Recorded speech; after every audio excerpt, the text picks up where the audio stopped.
Welcome back to 10 Minute Takes. I'm here today with Christine Murphy, who is our Pastoral and Inclusion Lead here at the Academy. Hello. Hi. Thank you for coming. Thank you for having me. So we've created a brand new role here for you in the Academy, and we're so happy to have you. It's very exciting. For those who don't know, can you tell me a little bit about your role? Yes, so my role is Pastoral and Inclusion Lead. So that is basically looking after all of the students at the Academy, making sure that they are able to learn to the best of their ability, and making sure that they are happy and sort of able to learn. Able to learn, absolutely, because there are a lot of different barriers to learning, and I think sometimes people assume that we're going to try and just do a one-size-fits-all approach, where that's really not how we work here. Yes, not at all. So a lot of people do have barriers to learning for a variety of different reasons, and that does not mean that you are not able to meet the criteria at all. It just means that you need to get there in a different way, and it's my job to make sure that we can give you the access to all the things that you might need to be able to meet the needs of the course. Yeah, because not everyone's academic, are they? And I think if you have specific learning differences or a learning need, then you might be reluctant to apply for what feels quite academic. Yes, I think because it's through Sunderland University and it feels like scary. University sounds scary, but actually there are so many different routes that we can get you there and get you higher up in your career. Yeah, absolutely. So I know at the minute we're focusing on TNAs, Trainee Nursing Associates, soon to be Student Nursing Associates. Yes.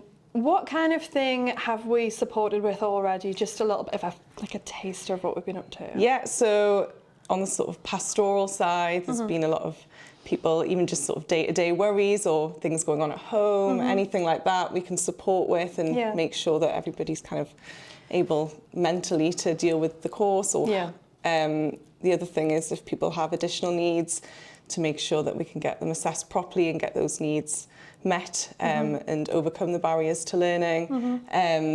So how does your role fit in with the programme staff and also Ian, who's going to be on an episode of 10 Minute Take soon?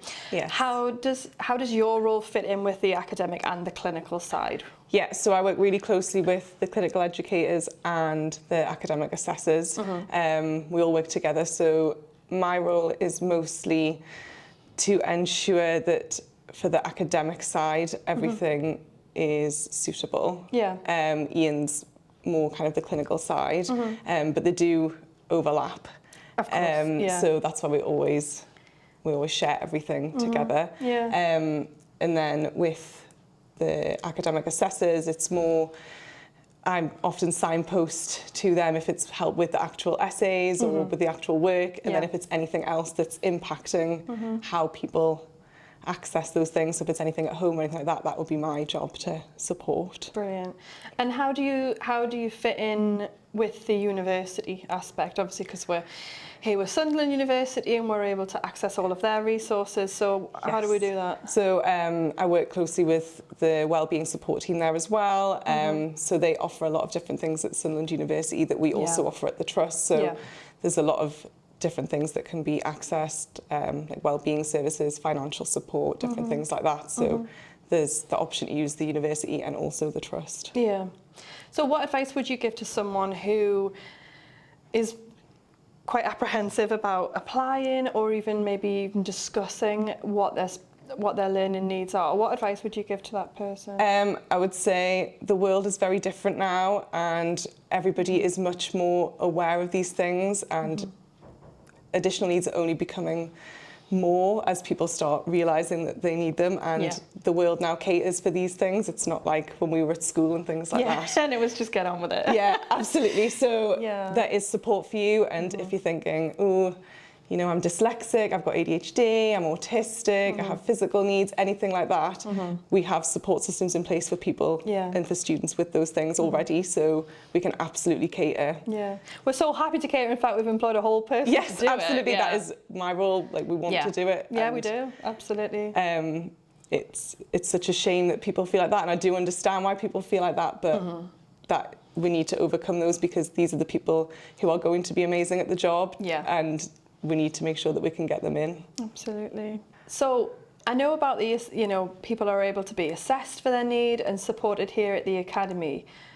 What does that look like when those people transition into working and being registrants? Yeah, so the students are also employees of the trust, so we can then carry that forward into their work and in the wider trust. In the wider trust. Brilliant. So we can effectively plan for how that person can be supported in clinical practice, I suppose. Exactly. And that's the benefit. Yeah. Brilliant. And do you liaise with managers and people in the clinical area? Yes. That's kind of what Ian is the clinical assessor. Brilliant. Yeah. So you would kind of work together to ensure that it's all in place. Thank you for that. So to finish off, I always ask people what the most useful thing they've ever learned is. Ever. The most useful thing I've ever learned is to give something a go, because one day you might not be able to. So if you're in the position to, then go for it, because you don't know what's going to come of it. That's very wise. And the biggest decisions and the scariest decisions I've always made have always ended up being the most important in my life and the things that have made the most change and the most impact. So I think it's been a good thing to live by, and I would encourage other people to do the same. Brilliant, thank you. Well, thanks for coming.